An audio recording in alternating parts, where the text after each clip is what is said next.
السلام عليكم ورحمة الله وبركاته. النبي كريم آل كرام فاتحة. أعوذ بالله من الشيطان الرجيم. بسم الله الرحمن الرحيم. الحمد لله رب العالمين الرحمن الرحيم مالك يوم الدين إياك نعبد وإياك نستعين اهدنا الصراط المستقيم صراط الذين أنعمت عليهم غير المغضوب عليهم ولا الضالين.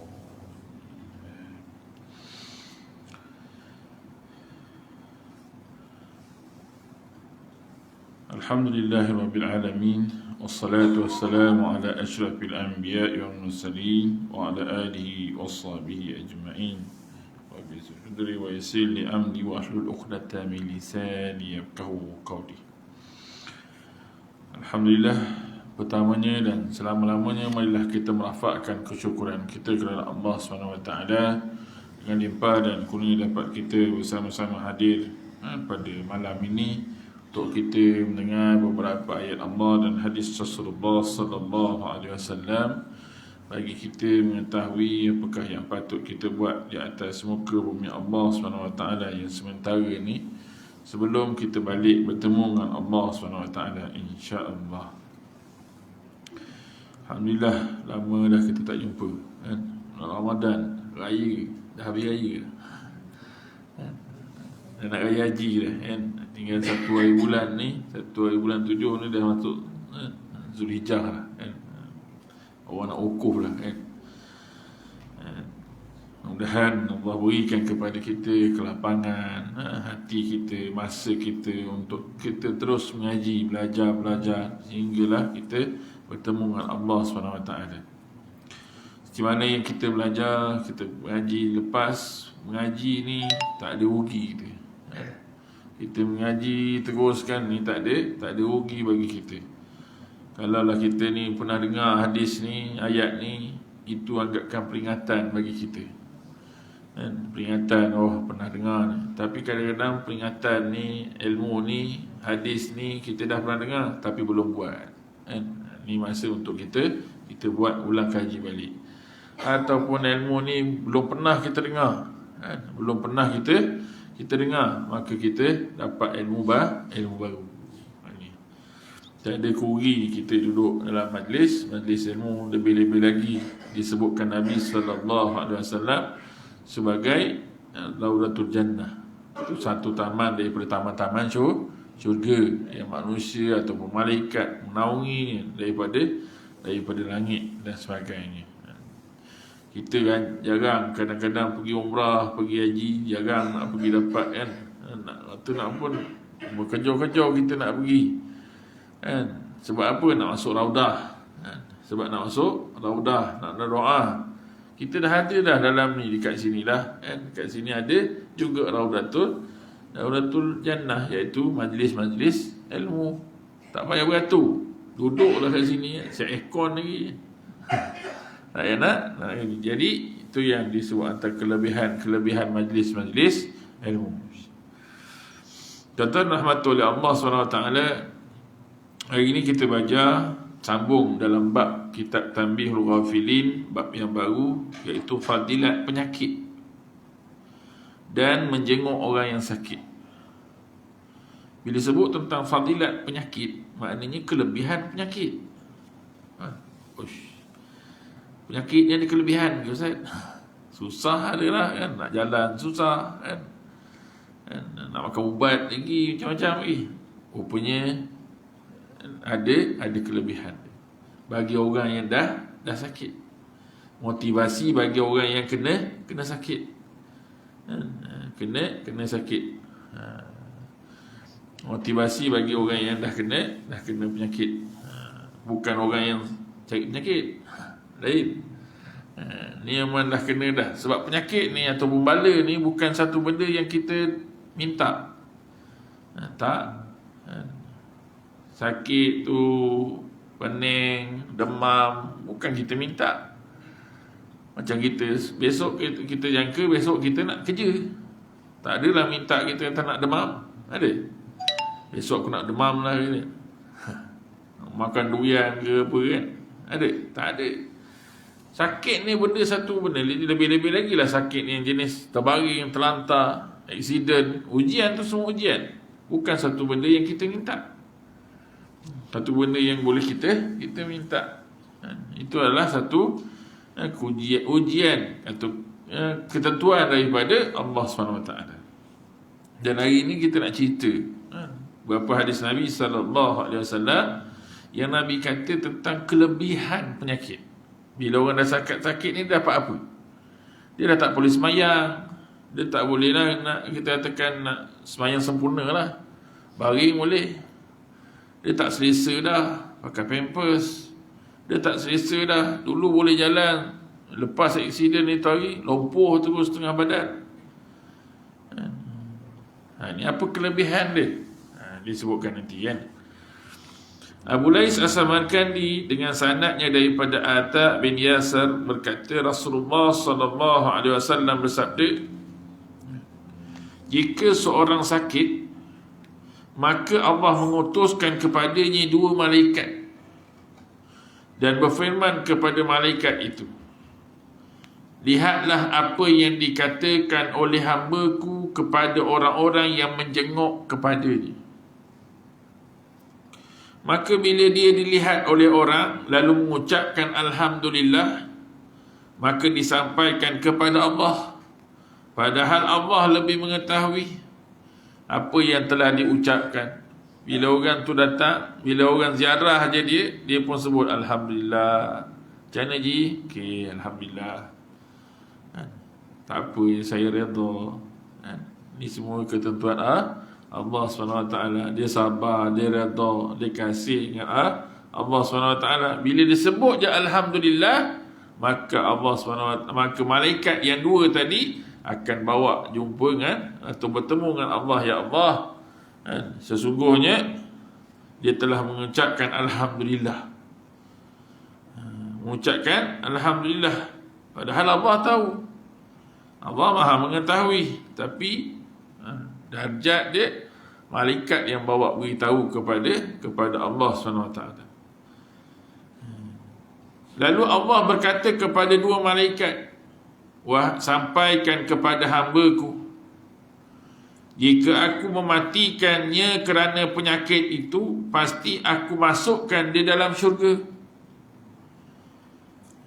Wahai malaikat, cakap dengan dia, oleh kerana tadi dia dah redha, dia dah sabar atas penyakit yang datang pada dia, dan dia ucap Alhamdulillah, segala puji bagi Allah. Kalaulah dia mati disebabkan penyakit ni, maka sesungguhnya aku akan masukkan dia dalam syurga. Dan jika aku sembuhkan dia, aku gantikan dengan daging yang lebih baik daripada daging ini, dan darah yang lebih baik daripada darah ini, dan aku jadikan penyakit itu sebagai penebus dosa-dosa dia. Allah, sadaqa Rasulullah SAW. Kat sini ada beberapa perkara bila kita sakit, kemudian kita redha, kemudian kita nak cakap apa, nak marah apa. Pertama, kita tak minta.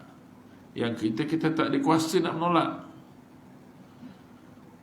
Ada datang demam, tiba-tiba saya tak nak. Datang kencing manis, saya tak nak. Tak ada dah. Bila doktor dah cek dah, seminggu sebelum pergi tu kan dah habis darah dah. Kan dah cek dah. Itu hari kita tengok 3 bulan lepas, 6 bulan lepas, gula pakcik ni 10. Hari ni 16. Bercerita ni. Sorry doktor, sekali ubat ni selalu makan skip ubat. Kejap makan, kejap tidak. Gula makan, ditarik tak tinggal. Gula pula makan, ubat pula tak makan. Ni dah 16 ni. Kan pergi belajar dekat farmasi, cara-cara macam mana nak insulin. Sudah. Deror juga darah kan. Itulah keadaan dia. Benda yang tak boleh kita kawal, ataupun benda yang tak kita minta. Bila kita redha, lebih-lebih lagi lah penyakit-penyakit kan. Penyakit jenis-jenis memang koma. ataupun aksiden ke ujian yang betul-betul macam-macam ni. Bila kita rasa syukur, bila kita rasakan, dan sebab tu nanti kita cerita macam mana yang disebutkan dengan syukur atas penyakit yang Allah berikan kepada kita. Maka Allah SWT berkata kepada malaikat yang pertama sekali, kalau dia mati kerana penyakit ni, kalau dia redha, dia sabar, maka aku akan masuk dalam syurga. Yang kedua, kalau aku sembuhkan dia, aku gantikan dia mungkin dengan kurus dia, dengan kita katakan tak lalu makan dia, tapi sembuh. Lepas tu sembuh. Macam orang kanser kan, kena kemo 7 kali, kena kemo atau sama macam-macam lagi buat tiba-tiba baik, survive daripada kanser. Ramai orang yang macam tu. Tapi tengok makin sihat dia. Darah makin baik. Sebab kanser dah tak ada lah. Kanser dah tak ada. Dan juga Allah jadikan penyakit itu sebagai penebus dosa-dosa dia. Kita pernah buat dosa, oleh kerana sakit tadi, Allah ampunkan dosa-dosa kita. Abu Lais meriwayatkan dengan sanadnya daripada Sa'ad bin Wah, berkata, saya bersama Salman pergi ke kawannya yang sedang sakit. Maka Salman Al-Farisi radhiyallahu anhu berkata, sesungguhnya Allah menguji hamba yang mukmin dengan bala, dengan ujian, kemudian menyembuhkannya dan menjadi penebus dosa-dosa yang telah lalu dan peringatan untuk masa akan datang. Juga Allah memberi bala atau memberikan ujian kepada orang kafir, kemudian menyembuhkannya, maka dia bagaikan unta yang diikat kemudian dilepaskan, tidak mengerti mengapa diikat dan tidak mengerti kenapa dilepaskan. Bagi orang mukmin, kata Salman Al-Farisi, bila Allah uji seseorang mukmin itu, dia adalah sebagai penebus dosa-dosa yang telah lalu. 2 kali dah disebutkan tentang penebus dosa-dosa dia yang telah lalu. Nanti dalam hadis yang atas ni, bawah lagi dia akan sebut secara jelas bagaimana pengampunan dosa-dosa kita yang telah lalu diampunkan oleh sebab penyakit kita. Sebab tu Nabi selalu ingatkan kepada selalu doa, minta pada Allah jangan mati mengejut. Biar kita mati dalam keadaan sakit. Mudah-mudahan Allah ampunkan dosa-dosa kita yang telah lalu.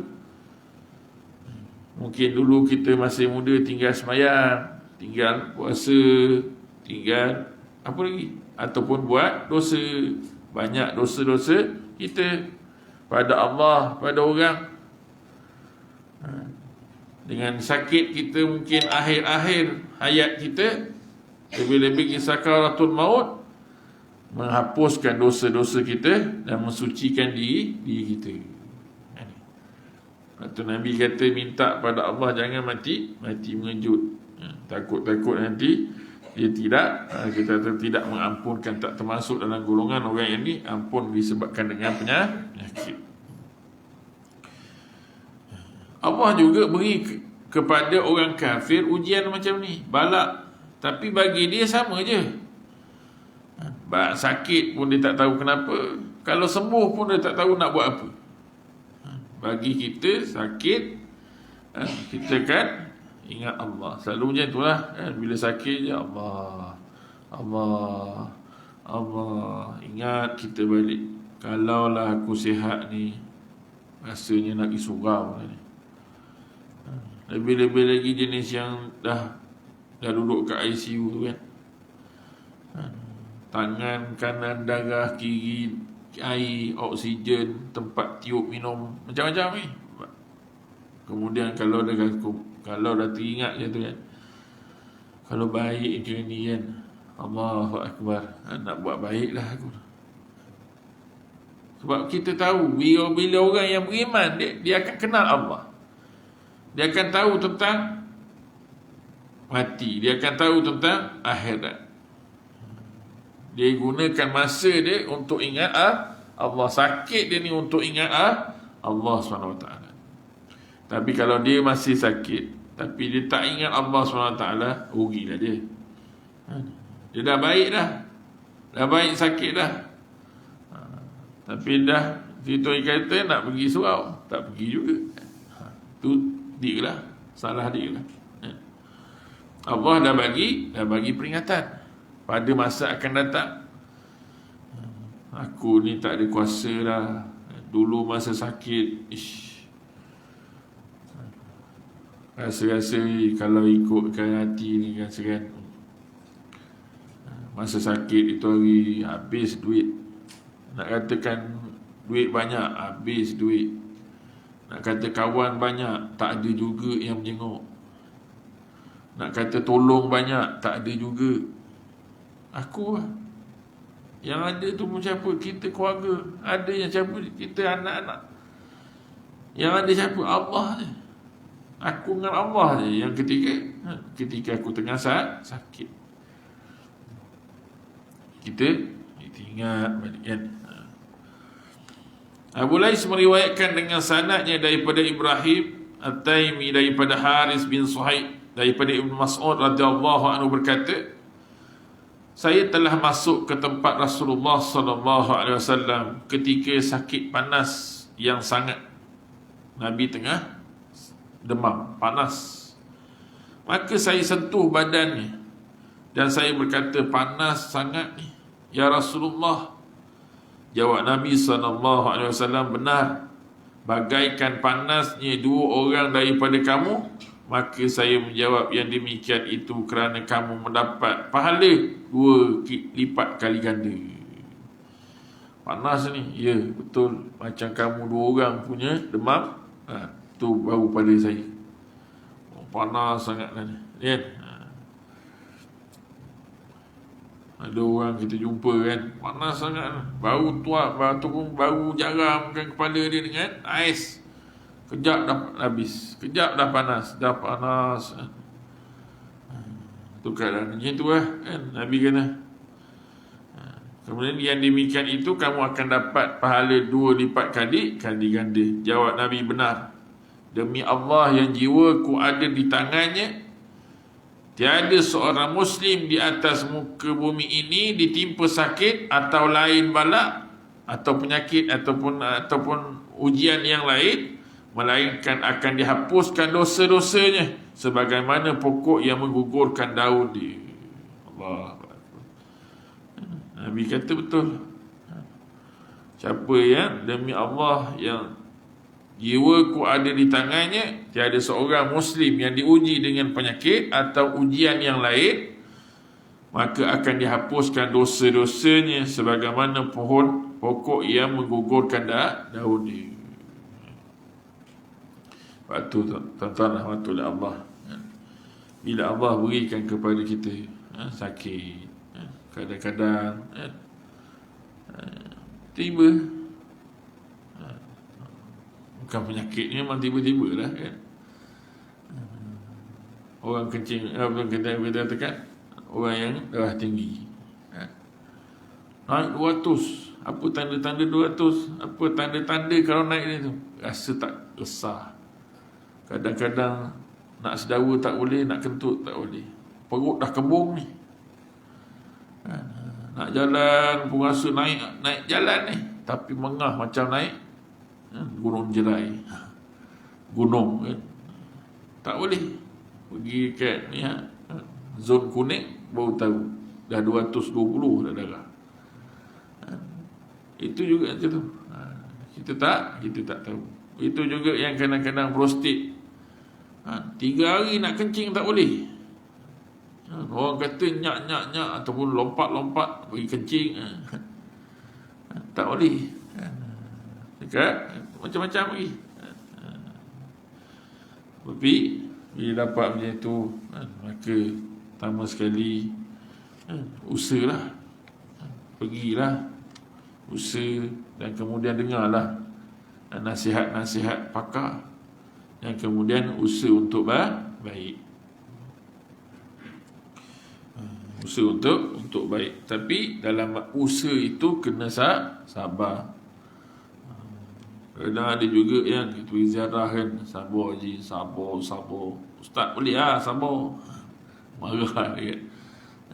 Saya kena saya. Jangan gitu. Allah nak hapuskan dosa-dosa kita.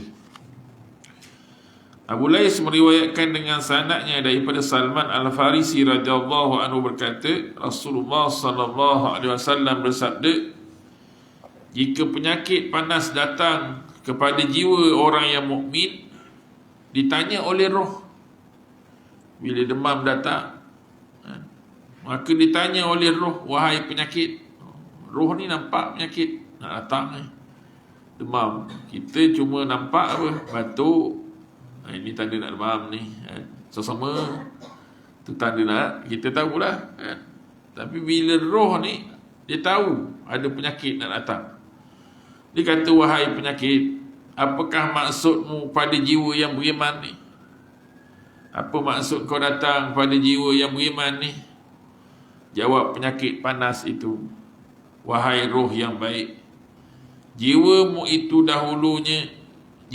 ini dahulunya suci, tetapi lalu dikotorkan oleh dosa-dosa dan kesalahan. Maka aku datang untuk mensucinya kembali. Maka disambut oleh roh, marilah, dekatlah dan sucikanlah dia.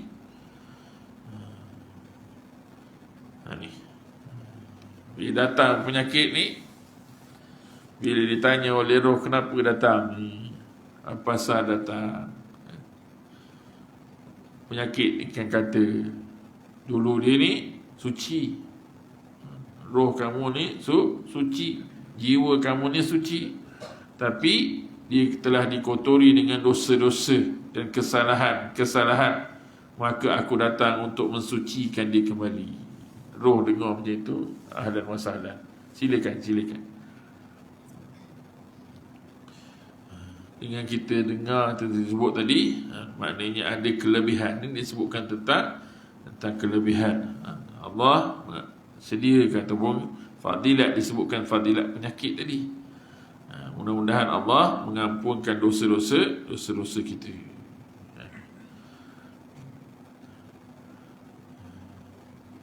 Betul lah kan. Ja'far bin Bakran daripada seorang tua, dari seorang sahabat muhajir, ketika dia menjenguk orang sakit, tiba-tiba sahabat itu berkata, saya telah mendengar bahawa orang yang sedang sakit itu mendapat 4 macam. Kata seorang sahabat muhajirin, saya telah mendengar bahawa orang yang sakit ini akan mendapat 4 macam. 4 macam apa? Kelebihan. Yang pertama, diangkat daripadanya pencatatan kalam. Diangkat daripadanya pencatatan kalam. Ketika tengah sakit, bahawa kalam ni, maksudnya ni, rakib atik ni tak tulis apa-apa. Yalah, dia tengah sakit, sembahyang pun tidak, buat jahat pun tidak, maksiat pun tidak, maka terangkat. Lebih-lebih lagi yang jahat. Yang kedua, diberi padanya pahala yang biasa dilakukan ketika masih sihat. Ketika orang sakit ni, dia akan diberikan kepadanya pahala yang biasa dilakukan ketika dia sihat. Dah tak mampu dah, tak larat dah, kan, koma dah, maka Allah berikan kepada dia apa yang biasa dia buat. Kalau dia biasa tentang semayang, dia akan dapat pahala semayang. Kalau dia biasa baca Quran, dia akan dapat baca Quran. Macam biasa kita nampak kan dalam YouTube, orang koma, dia tengah koma, tapi waktu azannya dia azan. Sebab dia biasa dengan, sebab dia muazzin. Sebab dia muazzin, maka dia azan. Habis dia azan, dia koma balik. Kalau masuk waktu zuhur, dia azan balik. Ataupun kita tengah tengok, dia koma. Memang drop, semua sekali drop. Tapi baca Quran. Ni. Itu juga dengan ada yang semayang dan sebagainya. Waktu Nabi ingatkan kepada kita, waktu senang ni ingat Allah, supaya Allah ingat kita waktu kita susah. Waktu senang ni boleh semayang, boleh baca Quran, zikir. Ingat Allah, buat amal, supaya Allah ingat kita ketika kita tengah susah. Bila tu lah, masa tu. Kalau kita tadi tu orang-orang hebat kan, baca Quran, azan, zikir kan? Orang hebat. Kalau kita agaknya tengah-tengah koma, agak-agak jadi apa kan? Yang mana suka ikut lah kan, 4-4-3-4 kan? Ada jangan beli besok. Ini sebut je ni. Apa nak tikam ni kan? Tak apa kalau ni ikan nak mancing tak habis kan. Macam tu lah kan keadaan dia. Kita akan sentiasa ingat apa dengan apa yang kita suka. Kalau orang suka mancing, dia akan ingat mancing je. Kalau orang suka main badminton, dia akan ingat badminton je. Itu kalau orang suka ni pantang kan? Contoh kalau suka bowling kan? Pantang je, Jumaat Sabtu bowling, golf kan? Dia akan ingat dia. Itu juga dalam masa koma kita dan sebagainya, sakit kita, maka Allah, kita akan nampak macam tu kan? Waktu biasakan diri kita dengan perkara-perkara yang baik yang dilakukan ketika masih sihat kan? Yang ketiga, tiap-tiap dosa dikeluarkan daripada ruas persendian dia. Antara yang disebutkan tadi, orang sakit mendapat 4 macam, dikeluarkan daripada tiap-tiap sendi ni dosa-dosa dia. Dosa tangan keluar, dosa mata keluar, selagi mana dosa tu bukan dosa besar, dosa kecil. Macam yang disebutkan Nabi SAW, siapa yang ambil wuduk, maka keluarlah dosa-dosa ni daripada anggota-anggota wuduk. Sebab tu tak heran kalau Nabi sebut bahawa sesungguhnya akan datang umat aku pada akhir hari kiamat besok dalam keadaan bersinar-sinar muka dia, dan bersinar-sinar kesan daripada wuduk yang sempurna. Sebab anggota wuduk dah tak ada dosa. Dan yang keempat, jika mati diampunkan baginya, dan jika lanjut umur juga diampunkan bagi dia. Allahu Akbar. Allah nak ampunkan kita sebenarnya. Tapi bila kita ni dah sakit, berhentilah daripada buat jahat, buat maksiat. Berhentilah lagi pada bergaduh. Berhentilah daripada kita tekan memikirkan semata-mata dunia. Kena fikir akhirat. Tengok billboard tu kan, yang panjang tu kan, siang dan malam tu, rasa dah 20 ubat ni. Kena pula tu yang ada cara cari darah, pil bawah lidah kan?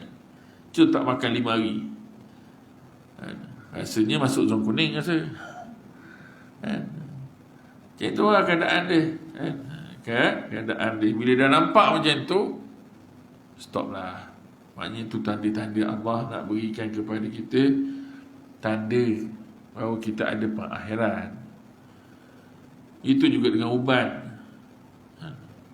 Banyak hadis yang cerita Nabi cerita tentang uban. Uban tu adalah satu peringatan yang Allah berikan kepada kita. Dalam sebuah hadis Nabi kata apa? Nabi sebutkan tentang umur 40 tahun. Kalau umur 40 tahun tak berubah juga, masih lagi tinggal sembahyang, masih lagi tak baca Quran, maka dia akan terus sampai mati. Sebab dia tak biasa. Sebab umur 40 tahun ni umur matang bagi seseorang manusia. Umur Nabi terima wahyu pun umur apa? 40 tahun. Sebab dah tahu dah mana betul, mana salah, mana Allah. Macam tu.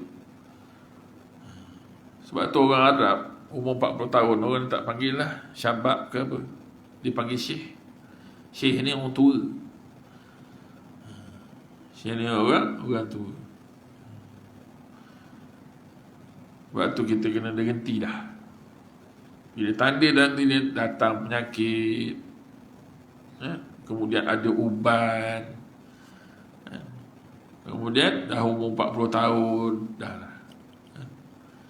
Yang mana sombong, berhentilah. Yang mana ujub, riak, takabur, sombong pada orang. Nak apa sombong? Adakah kita sombong kerana muka kita, rupa paras kita? Nak kita katakan handsome kita, dia ada mata, kita pun ada mata. Lebih tak mana? Hidung, dia ada hidung, kita pun ada hidung. Mulut, kan mulut kita dua, sebab tu manis. Tak juga kan, mulut kita satu, dia pun satu. Telinga dua juga. Tak mana manis ni yang kita nak sombong sangat dengan manusia tentang kecantikan? Tak ada. Ada cuma putih sikit lah kot, ataupun hitam sikit lah kot. Macam tu je. Cuma hitam dan putih ni subjektif. Kadang-kadang ada orang suka siang, ada juga orang yang suka malam. Tu je. Kalau tak semua tak suka negro, tak kata hitam, maka orang negro tak ada orang kahwin yang suka dia. Banyak yang kita nak cerita apa, nak sombong tentang apa? Tentang harta. Harta habis. Yang kalau kita mati pun, yang dapat anak kita tak rasa. Mungkin isteri kita, rumah sama juga, habis. Kita nak sombong tentang apa? Pangkat, umur 60 tahun, uniform sangkut. Nak act tang mana? Uniform paku tang mana pun sangkut. Dah 60. Orang dah tak terima dah kita. Pensyarah besar macam mana pun 60 tahun, orang tak terima dah kata-kata kita. Dah tua dah orang ni, tak ya tak tidak. Macam tu lah. Nak sombong apa? Tak ada benda yang kita nak sombong depan manusia. Lebih-lebih lagi lah kita nak sombong depan Allah. Dah lah. Maknanya apa? Maknanya bila kita tak ada sombong, kita tak ada sombong dengan manusia, tak ada sombong dengan Allah, maknanya kita tunduk. Bila tunduk ni maknanya kita tahu hakikat kita lemah. Hakikat kita ni tak kuat. Hakikat kita ni dah nak pergi. Dia bila lagi, bila dah mati besok ni, orang tak panggil lah, Ustaz mana Ustaz? Ustaz sampai bila? Mati je pagi ni, orang akan tanya, jenazah sampai bila? Orang ada orang tanya, Ustaz Zarul sampai bila? Ada? Panggil lah Datuk ke Tan Sri ke apa ke, orang akan tanya, jenazah sampai bila? Allahyarham sampai bila? Orang dah tak sebut dah nama kita. Orang akan jenazah sampai bila, dia ke bumi bila, itu je. Ada orang panggil, Pak Mat, Tan Sri sampai bila? Tak ada. Nak cerita tentang nama. Bila sampai kat situ, tang itu kita lah. Lepas tu Nabi ingatkan kepada kita, ingat Allah ketika kita senang, supaya Allah ingat kita ketika susah. Waktu susah, bila susah, nak mati. Kenapa susah? Datanglah macam mana pun, datanglah 10 pakar KPJ pun, kalau kata nak mati, mati.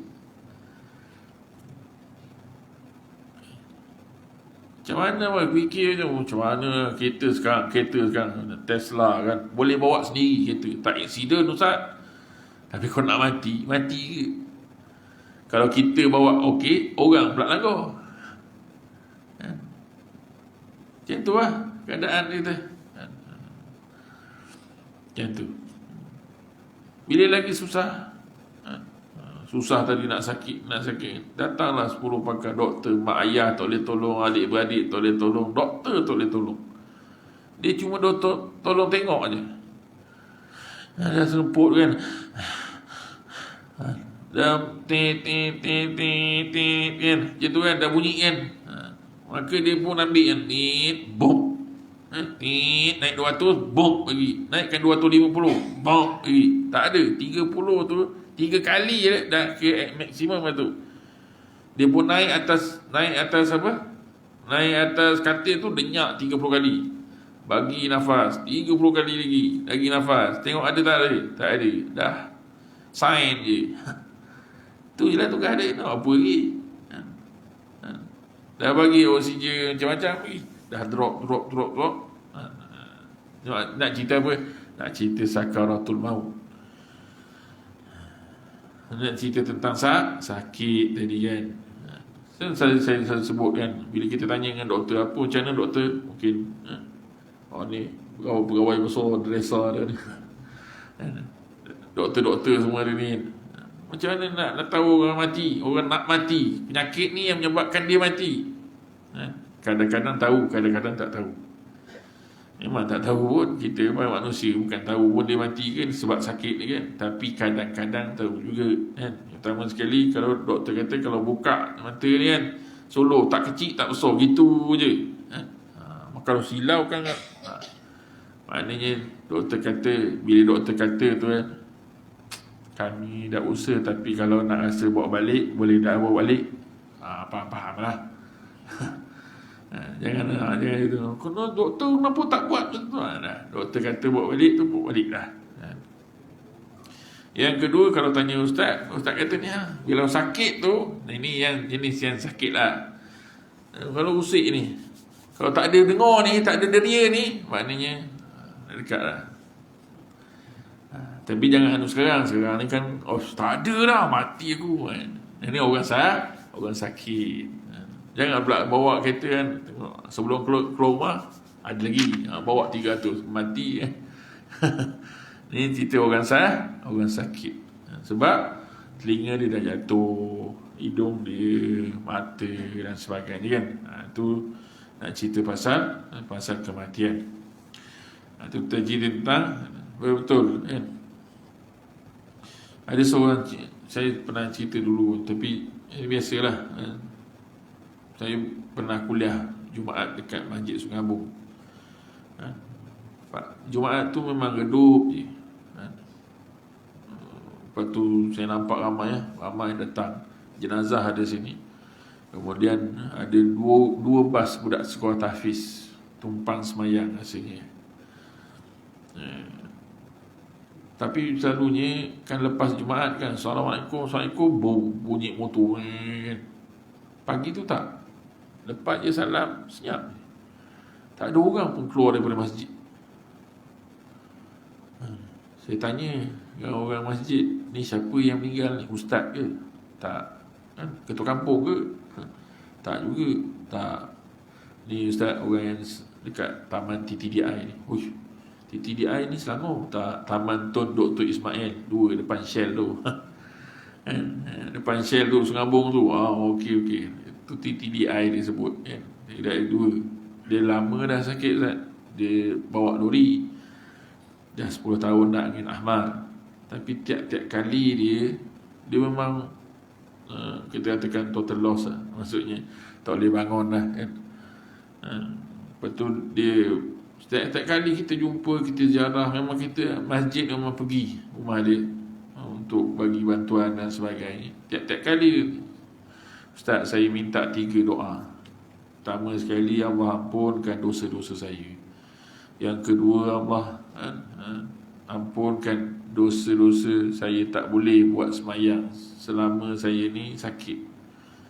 Mudah-mudahan Allah berikan. Ada juga buat juga tapi tak sempurna lah. Ketika dalam semayang kan, kena pula pakai pampers, takut tak sempurna. Tapi dia risaulah kan. Yang ketiga, saya minta Allah kabulkan permintaan saya mati dalam hari Jumaat. 3 perkara. Dia tiap-tiap tahun 10 tahun tu dia diucapkan. Dia doa pada Allah SWT, maka Allah kabulkan. Ramai orang semayangkan dia. Tahu masjid Sungabung daripada sop depan sampai sop belakang. Disebutkan tu kelebihan. Kerana nanti disebutkan doa orang yang sakit ni dikabulkan oleh Allah SWT.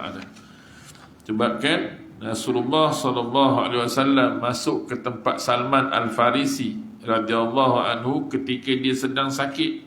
Lalu Nabi bersabda kepadanya, untukmu dalam sakitmu ini terdapat 3 keuntungan. Yang pertama, peringatan daripada Tuhan. Peringatan daripada Tuhan. Bila sakit ni Allah nak bagi peringatan. Risau kata kalau kita tengah suka tengah macam ni, macam tiba-tiba mati, ataupun macam-macam lagi. Tengah suka maknanya tengah suka hidup, tinggal semayang dan sebagainya, tiba-tiba mati. Susah itu. Tapi bila datangnya penyakit, ini peringatan daripada Allah SWT. Kecil ke besar ke, ini datang peringatan Allah SWT. Yang kedua, pembersihan dan penebus dosa-dosa yang telah lalu. Pembersihan dan penebus dosa-dosa yang telah lalu. Dan yang ketiga, doa orang yang sakit itu mustajab. Kerana itu, berdoalah kepada Allah sekuat kamu. Doa orang yang sakit ini mustajab. Kerana itu, berdoalah kepada Allah sekuat-kuatnya. Sebab tu dianjurkan kepada kita, pertama sekali, kita yang datang ni bagi nasihat. Bagi nasihat kepada orang yang sakit. Yang kedua, minta doakan dia. Minta kita ataupun kita ni minta doa daripada dia. Ni saling mendoakan. Muaz bin Jabal radhiyallahu anhu berkata, jika Allah memberi bala atau ujian bagi seorang mukmin berupa penyakit, maka malaikat yang di sebelah kirinya diperintahkan supaya tidak mencatat apa-apa. Sedangkan malaikat di sebelah kanannya pula diperintahkan, catatlah untuk hamba-Ku sebaik-baik amal perbuatan yang selalu dilakukan ketika sihat. Kerana dia dalam belenggu-Ku. Kerana dia dalam lingkungan ataupun lingkungan Allah SWT. Waktu kita kat waktu sihat ni buat sungguh. Ada masa semayang betul-betul, ada masa baca Quran betul-betul, ada masa zikir betul-betul, ada masa mengaji betul-betul, supaya kita masuk dalam amalan-amalan yang di perbuatan atau amalan yang baik yang digantikan ketika kita sakit esok. Kita sambung sikit lagi, insya-Allah.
أشهد أن محمد رسول الله.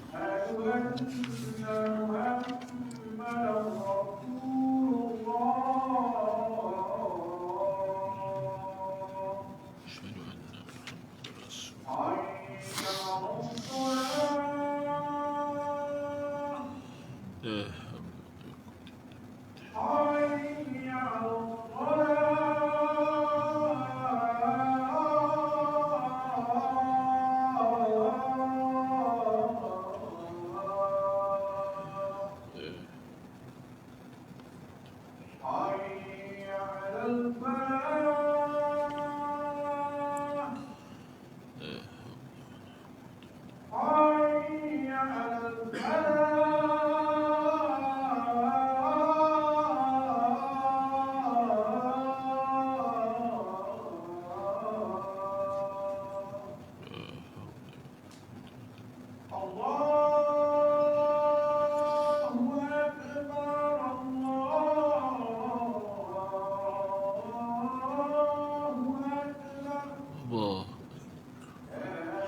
Tuan-tuan rahmatullahi Allah SWT, ambillah peluang masa kita boleh baca Quran, boleh buka Quran ni, boleh tengok Quran ni, maka buatlah, bacalah Quran. Boleh pegang tasbih, peganglah tasbih, zikirlah. Boleh semayang berdiri, boleh qiyamul lail, boleh datang surau, datang. Mudah-mudahan itu yang Allah akan tulis kita tak mampu esok dah. Mata dah kabur, tangan dah tak nampak, dah tak boleh angkat, badan pun dah baring je. Mudah-mudahan ketika itu Allah tulis kebaikan-kebaikan kita. Masa sekarang ni, kalau boleh baca Quran, baca. Kalau tak reti, belajar. Sebab tu ulama macam yang lepas kita baca khutbah tentang Quran, mukjizat Nabi SAW yang terakhir atau mukjizat yang ada lagi pada kita adalah Quran. Mengajilah, belajarlah. Jangan sampai kita, sebab tu doa, kata para alim ulama, minta sangat-sangat doa, ya Allah, janganlah mati aku sebelum aku reti baca Quran. Satu benda yang besar tu, minta ya Allah, janganlah matikan aku dulu, khul dulu. Jangan matikan aku selagi mana aku tak reti baca Quran. Kau jangan matikan aku. Malu sangat-sangat kalau kita mati dalam keadaan kita tak reti baca Quran. Mengaku Allah SWT Tuhan kita, tapi kita tak reti baca Quran. Mengaku nak jadi umat Nabi Muhammad SAW, tapi mukjizat di Al-Quran kita tak reti baca. Ambil peluang masa belajar, mengaji. Tak kisah. Kalau tuan-tuan pergi dekat masjid wilayah hari Jumaat, satu dewan ni penuh 400 orang. Saya pernah pergi dengan mak mentua saya. Saya ingatkan ngaji apa. Datang ni bukan kancil ni, datang ni BMW. Semua dah besar-besar dah pangkat dah. Tapi itulah 400 orang. Kalau tengok-tengok, semua pegang Iqra, ngaji. Semua masing-masing nak mengajar, nak belajar. Saya tanya dengan ustaz dia, yang mula-mula panggil dia ni adalah orang besar lah, CEO.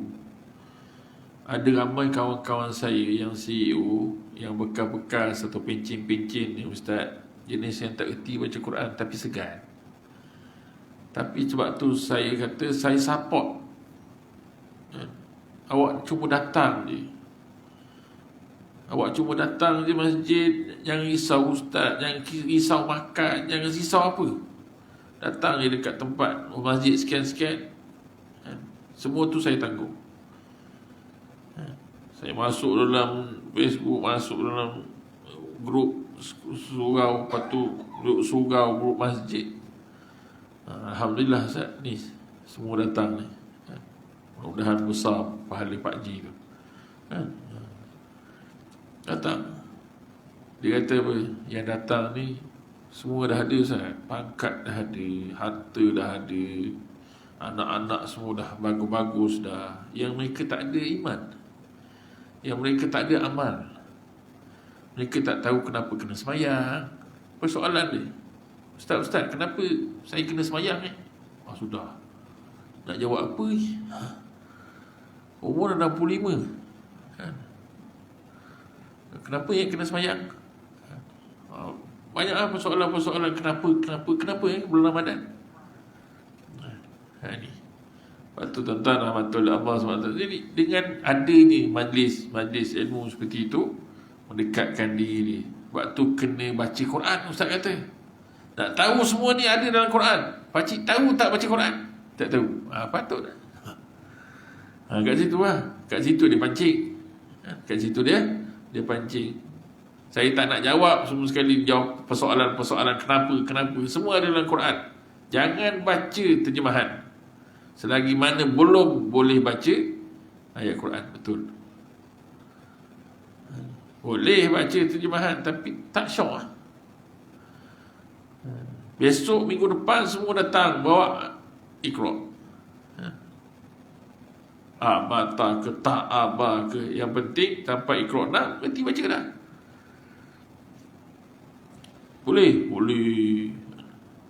Tapi nak berhadapan dengan CEO, nak berhadapan dengan jenderal-jenderal besar-besar ni kan, yang 60, 62, 64 ni, dia punya ego besar kan. Sebab tu kan, tapi itulah hebatan dia. Ambil peluang untuk kita ngaji, belajar dan sebagainya. Jangan segan. Macam yang biasa kita dengar kan, Rosham Noh, dia menangis bila anak dia tanya, abah reti baca Quran? Umur 63 baru nak reti, nak mengaji dan sebagainya. Umur 47 tapi dia kata dia dah hatam. Ini keadaan dia kan. Itu tuan-tuan rahmatullah Allah SWT, ambil peluang. Jadi bila orang sebut tentang orang sakit tadi kan, Ibnu Umar radhiyallahu anhu berkata, Nabi SAW bersabda, jangan dipaksa orang yang sakit itu untuk makan dan minum, maka sesungguhnya Allah memberi makan dan minum pada mereka. Orang tengah sakit, jangan paksa. Sup tom yam waktu abah tu tersihat, tak dibawa je pergi Sabau. Dah sakit pergi Sabau dah terlantar baru nak pergi Sabau. Kau nak ajar tak payahlah. Ataupun nak sumbat-sumbat bubur lambuk abah kan suka, tak payahlah. Bubur durian tak payahlah. Ketika tu dia tengah sakit dah. Makan dan minum itu ada Allah. Sebab tu adab-adab kita ziarah orang sakit pun kena tengok ke kan? Sebab tu kita ziarah orang sakit kena telefon dulu. Orang tu tengah sakit kan? Entah tengah panas ke, tengah pakai ubat ke, macam-macam lagi, kita tak tahu. Kita kena telefon, saya ni nak ziarah, agak-agak pukul berapa yang bagus. Jangan kita buat sebersalah dia. Ustaz datang pukul 12 tu kan, tengah belengging ni kan, kipas dia tak buka kan ustaz. Telefon dulu, tanya dulu khabar, boleh tak ziarah, rasa petang ustaz datang. Tak apa, tak. Tapi kalau dia tak rasa minggu ni tak boleh dah ustaz, sebab saya tengah sibuk dengan nihau macam-macam ni, tak payah, tanya khabar sudah. Kemudian jaga dia punya, bagi nasihat, jaga aurat dia dan sebagainya. Jangan cerita pula orang. Ni adab ziarah orang sakit. Ini keadaan kan. Waktu tuan-tuan rahmatullahi Allah. Dan Nabi SAW bersabda, rintih orang yang sakit ini tercatat sebagai tasbih. Rintih Allah, Allah, itu dicatat sebagai tasbih. Dan jeritannya sebagai tahlil. Sakitnya, ya Allah, kenapa lah macam ni? Ya, kita tak kena. Kadang-kadang kawan-kawan bila kita ziarah kan, umur 40 tahun, aksiden, lumpuh, sampingkan ke bawah, isteri tak kerja, anak 6. Agak-agak nak fikir apa? Fikir menyesal, fikir apa nak jadi pada anak, fikir apa mak orang betul kata. Aku dah jadi orang tak guna dah, suami tak bagus lah, tak boleh kerja, lumpuh. Ini bagian dia, rintih dia, menangis dia, jerit dia. Tu Allah berikan sebagai pahala tahlil. Nafas dia sebagai sedekah. Nafas ni pun sedekah. Dan juga tidurnya bagaikan ibadat. Berbalik-baliknya dalam tidurnya bagaikan jihad fisabilillah. Dan dicatat untuknya sebaik-baik amal yang biasa dilakukan di waktu sihat. Tadi banyak dah hadis yang kita dengar, akan dicatat amalan yang biasa kita lakukan ketika sihat. Agak-agak apa? Tak tahu lah, masing-masing lah. Ada yang semayang, ada yang baca Quran, ada zikir, ada puasa Senin Khamis, puasa Senin Khamis. Sebab dia biasa buat kan. Yang terakhir insya-Allah, Ibnu Umar radhiyallahu anhu berkata, Nabi SAW bersabda, siapa yang menjenguk orang yang sakit, maka bagaikan puasa sehari dalam fisabilillah, dan sehari itu sama dengan 700 hari. Siapa yang menjenguk orang sakit, ziarah orang sakit, maka bagaikan puasa sehari dalam jihad fisabilillah. Sehari ketika itu sama dengan 700 hari. Ke-8.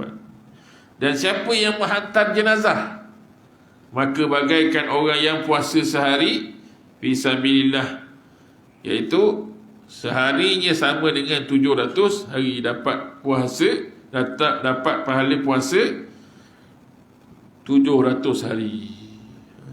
Apa tadi? Iaitu orang yang hantar jenazah. Sebab tu dalam hadis lain Nabi kata apa? Nabi kata siapa yang dapat solat jenazah kemudian hantar kepada perkuburan, maka dia akan dapat 2 kiran. Sahabat tanya, apa 2 kiran ya Rasulullah? Iaitu 2 bukit Uhud. Pahala besar bukit Uhud. Kita semayang, lepas tu kita hantar dia, dapat pahala sebesar 2 bukit Uhud. Allahu Akbar. Lebih-lebih lagi kita dengar je orang sakit, pergi ziarah, dapat pahala. Dengar je orang meninggal, pergi semayang, semayangkan dia. Ada masa sikit kan sebelum zuhur, pergi hantar kubur dekat dia, dapat pahala. Dah sampai macam tu kan, jangan sampai pula kita MC, dah kira MC dah dapat cuti dah, tak semayang pula. Ada kematian kan, dapat cuti kematian kan, dah dapat dah, bagus dah, daripada KL. Tiba-tiba sampai sini tak semayang. Bila orang tanya kenapa tak semayangkan jenazah bapak kau, tak erti. Astagfirullah. Belajarlah. Ini nak ajar sekejap ni. Pertama sekali, takbiratul ihram. Saja aku semayangkan jenazah lelaki ke perempuan ke ni, kerana Allah Ta'ala. Allahu Akbar, baca Fatihah. Reti Fatihah? Nak tak reti ke benam kan? Macam budak ada budak tu kan, baca Fatihah tak reti Ustaz Fatihah. Alham tu sudah kan? Baca Fatihah dah habis lah, waladhdallin, Allahu Akbar, imam kata ikut je imam. Rakaat ataupun takbir yang takbir yang kedua baca selawat. Paling kurang Allahumma salli ala sayyidina Muhammad wa ala ali sayyidina Muhammad. Dah. Kalau tahu sampai fil alamin innaka Hamidun Majid. Allahu Akbar, takbir yang ketiga baca Allahumma ighfir lahu warhamhu bagi lelaki. Allahumma ighfir laha warhamha bagi perempuan. Dah. Wa akrim nuzulaha wa wasi' madahalaha tu bagi yang tahu. Ni kita nak bagi yang tak tahu. Allahumma ighfir lahu warhamhu. Perempuan Allahumma ighfir laha warhamha. Allahu Akbar, takbir yang keempat. Paling senang Rabbana atina fid dunya hasanah wa fil akhirati hasanah wa qina azabannar. Yang tak tahu, yang tahu panjang lagi. Itu semua untuk kita doa kita. Dah, Assalamualaikum, Assalamualaikum. Dah, daripada kita ramai datang ni. Kadang-kadang 80 datang, yang dah semayang 13. Kesian mayat. Kesian jenazah dan sebagainya. Lebih-lebih lagi yang orang yang kita disayang. Tu je lah. Itulah minta harapan tak akhir dia. Minta jenazah semayang. Kita semayangkan jenazah dia. Saya pernah sekali, saya balik terus, bapak dia ada, kita tengah baca semayang jenazah, semayang atau mungkin kita semayang, kita tengah tahlil, kita kenal anak-anak dia. Bila kita ambil semayang kat mana? Kat belakang Ustaz. Pergi belakang, tengok anak pertama, anak kedua, anak ketiga. Kah. Semalam malam mancing. Bapak orang tengah baca Yasin kat belakang atas. Dia tengah kah cerita bab udang, cerita bab mancing. Lepas tu kita kalau ajak pergi semayang kan, dia kata ni pula kotor lah apalah. Usaha dia kan. Kita ni mendoakan, kita mengaminkan doa anak yang soleh, tapi dia tak hormat dan sebagainya. Sayang dia tu. Sebab tu seorang datang kepada Ummu Darda mengeluh tentang kekerasan hati. Mengeluh tentang keras hati. Wahai Ummu Darda, saya ni keras hati lah. Susah lah. Nak semayang tak rasa khusyuk. Macam-macam pergi. Keras hati, marah, gedebek, macam-macam pergi.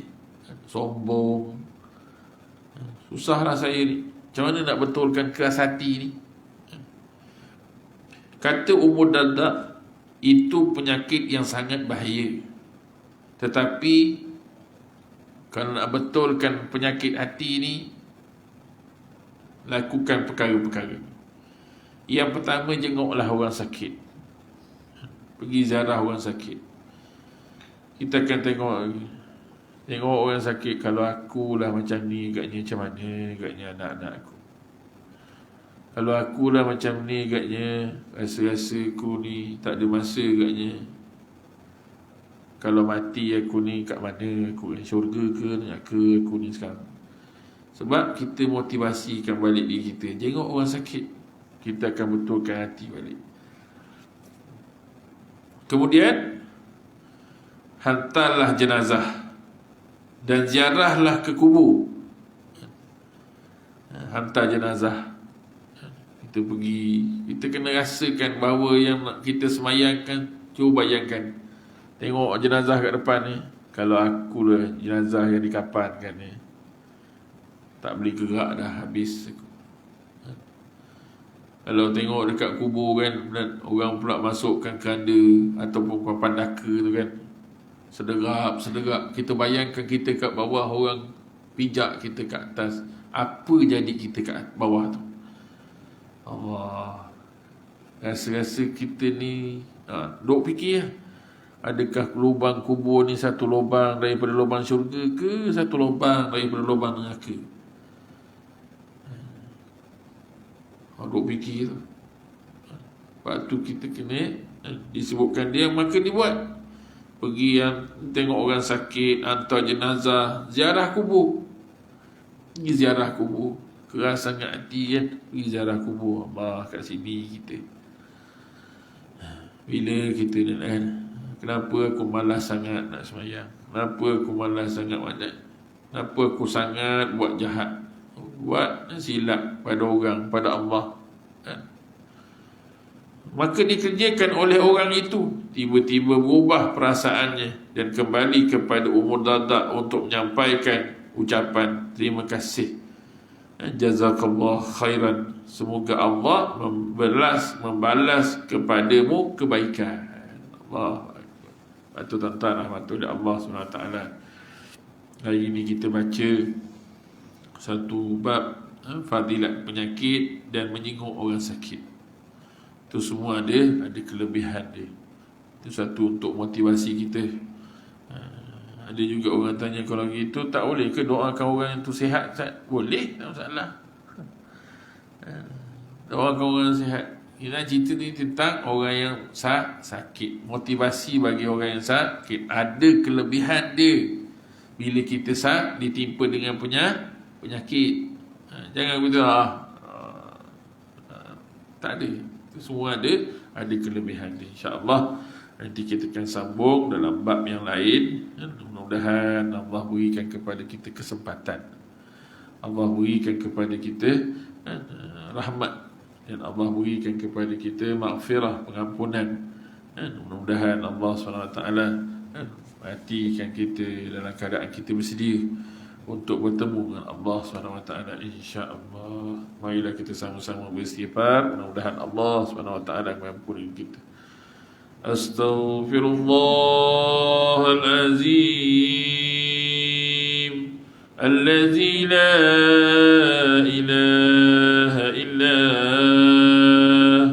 wal hayyul qayyum wa atubu ilaih. Astaghfirullahalazim allazi la ilaha illa wal hayyul qayyum wa atubu ilaih. Ila studil firdausi akhla wa la aqwa ala nadil jahim. Allah habni tawbatan wa fi dhunubi fa innaka ghafiruz zambil azim. Tuhanku, aku tidak layak masuk syurgamu, namun terupaya menghadapi api neraka. Terima taubatku dan ampunkan dosa-dosaku. Sesungguhnya Engkaulah pengampun dosa-dosa besar. Allahumma arhamna bil Qur'an waj'alhu lana imanan wa nuran wa hudan wa rahmah. Allahumma zakkirna minhu ma nasina, 'allimna minhu ma jahilna, وارزقنا تلاوته آناء الليل وأطراف النهار واجعله لنا حجة يا رب العالمين.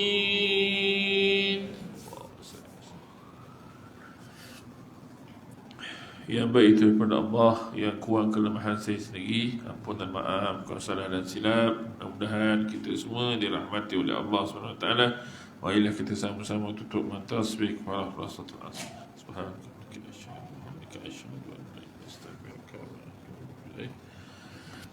بسم الله الرحمن الرحيم والعصر إن الإنسان لفي خسر إلا الذين آمنوا وعملوا الصالحات وتواصوا بالحق وتواصوا بالصبر. السلام عليكم ورحمة الله وبركاته.